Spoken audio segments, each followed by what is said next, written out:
তো হ্যালো বন্ধুরা, তো আজকের ভিডিও আমি আমার ইউটিউব চ্যানেলে মার্বেল নিয়ে বানাবো। তো মার্বেল নিয়ে কী ভিডিও বানাবো সেটা তো মাথায় আসতেছে না, কী যে নিয়ে বানাই মার্বেল নিয়ে ভিডিও মাথায় আসতেছে না।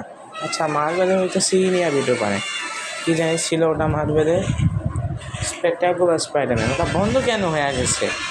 ওরা ক্যারেক্টার রাইটসের কারণে কার কাছে থাকলে এটা বন্ধ হয়ে গেছে, এটা ঠিক করে না। ওরা তো অরিজিনাল প্ল্যান হিসেবে আরও তিনটা সিজন আর ওই কাছে একটা ডিভিডি মুভি আসার কথা ছিল, তো ক্যান্সেল করছে কেন? আমার পুরানো এপিসোড যেগুলো 2008 অথবা 2009 আসছিল, ওগুলো তো দেখতে দেখতে হয়তো 24 চলতেছে, প্রায় অনেক বছরই হয়ে গেল। তবুও নতুন সিজন নতুন এপিসোড আসতেছে না, নতুন সিজন আসা বন্ধ হয়ে গেছে। এটা কিন্তু একদমও ঠিক না। একটা 100% রোটেন টমেটো একটা বেস্ট সিরিজের সাথে এরকম করা it's not okay. Signing off.